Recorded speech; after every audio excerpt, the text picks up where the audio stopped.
Good evening and welcome back to Newsroom Nigerian, where we go beyond the headlines to unpack Nigerians' biggest political stories. I remain Oluwayomi Temilole, and tonight we delve into a major political realignment that country's two dominant parties to their core. Three sitting governors, Peter Mbah of Enugu, Douye Diri of Bayelsa, and Agbu Kefas of Taraba, are reportedly preparing to dump the People's Democratic Party (PDP) for the ruling All Progressive Congress. If the defection wave happens, by all indications it will, it could redraw Nigerians' political map ahead of the 2027 general elections. So tonight, we will unpack one, what's driving these defections, two, how the APC is repositioning itself for 2027, three, while the PDP appears to be bleeding internally, four, and ultimately, what all this means for Nigerians' democracy. Now let's get into it. This is the point where you need to subscribe if you have not already done that. Like this video, leave your thought-provoking comments in the comment section down below as well. Now, this isn't just another case of one or two politicians changing jerseys. We are talking about three sitting governors from different geopolitical zones, the Southeast, South-South, and Northeast, reportedly moving in one coordinated sweep. That's very huge. It's almost like a continental shift in Nigerians' power balance. Peter Mbah, a first-term governor of Enugu State, is said to have the backing of PDP stakeholders in the state to defect. In Bayelsa State, Governor Diri, fresh from a tough re-election battle, is finalizing plans to cross over. And in Taraba State, Governor Agbu Kefas is under increasing pressure from youth groups and political allies to jump ship. What's happening here is more than coincidence, it's strategy, and both parties, APC and PDP, know it. Let's begin from Enugu State, a state often seen as the heartbeat of PDP politics in the southeast. For over 2 decades, PDP has been dominant in Enugu State.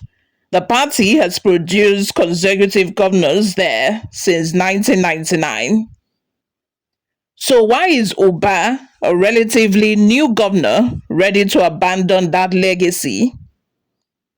Sources close to him point to three main issues. One, the PDP's alleged neglect of the Southeast in national politics. Two, the controversy over the national secretary position, where Sunday Okoye, an Enugu native, was sidelined. Three, and the deepening internal crisis that has left the party fractured and unsure of its direction. Exactly. Mbah feels politically isolated. Remember, he's a pragmatic businessman turned politician, not a lifelong PDP loyalist. He reads the national mood and is seeing the APC consolidating under Tinubu. For him, aligning early with the ruling party could mean more federal support for infrastructure, for investment, and even for political survival. And that's a critical point. In Nigerian politics, access to the federal purse often determines how much a state can deliver. So Mbah's move, while shocking to the old PDP base, is a calculated political insurance policy.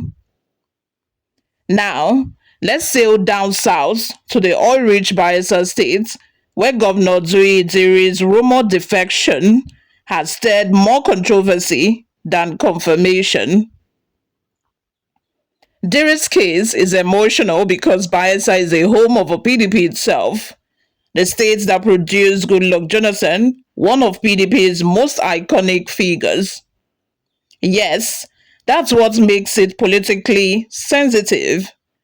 Diri reportedly consulted Jonathan before deciding to move, but opposition within Bayelsa PDP is fierce. Senator Siriake Dixon and several National Assembly members are opposed. They believe Bayelsa has benefited under the PDP and that there is no clear justification for switching. Yet, behind the scenes, Diri's camp insists there is no going back. They argue that federal alignment with APC could mean massive developmental advantage, especially in road construction, energy projects, and federal appointments. You can't overlook the 2027 calculation too. If Tinubu seeks re-election, APC will need strong South-South presence to blunt PDP's influence. Diri's entry could give APC a symbolic coastal boost, showing that even Jonathan's home base can be penetrated. But it also raises moral questions. If a sitting governor from PDP's birthplace crosses over, doesn't that signal a total collapse of ideological loyalty in Nigeria's politics? Ideology died long ago in our political landscape. What we have now is transactional politics, where loyalty is defined by access, not conviction. For Diri, it's survival and negotiation ahead of 2027. Now let's move to Taraba State, the quieter of the three, but equally strategic. Governor Agbu Kefas has been under steady pressure. In early October, youth groups publicly urged him to join the APC, arguing that it would attract stronger federal support. And recently, former presidential aide Bashir Ahmed hinted online that Kefas' defection is just days away. Kefas is a former military officer, disciplined but politically conscious. Taraba has long been a swing state. For him, joining APC could mean securing federal cooperation in tackling insecurity and infrastructure issues that PDP couldn't resolve. So 3 governors, 3 different zones, but one direction. This isn't isolated, it's a coordinated realignment, perhaps even orchestrated by APC's national machinery. So what's in it for APC? Plenty. The ruling party has been quietly expanding its footprint. Remember how Delta's Sheriff Oboriwori and Akwa Ibom's Omo Eno crossed early this year. Now had Enugu, Bayelsa, and Taraba, and suddenly APC controls or influences almost every geopolitical zones. Absolutely, it's strategic consolidation. By 2026, the APC wants a near-national monopoly to make 2027 almost a foregone conclusion. They've already held grand receptions for defecting governors, and now the national chairman, Professor Nentawe Yetwada, says, and I quote, APC is home for all, signaling an open door campaign. It's a classic pre-election maneuver. Absorb opposition figures, weaken the rival party, and present an image of national dominance. But it's not without risk. Too many defectors could cause internal friction. Old APC members may resist sharing power with newcomers. So the challenge is managing this new coalition without imploding within itself. Now let's look at the other side. The PDP, the once powerful party, has been on a downward slide since losing the presidency in 2015. Internal disputes, leadership tussles, and regional neglect have eaten deep. If Mbah, Diri, and Kefas truly leave, PDP would lose 3 sitting governors in less than a year. That's devastating. Yes, and very symbolic.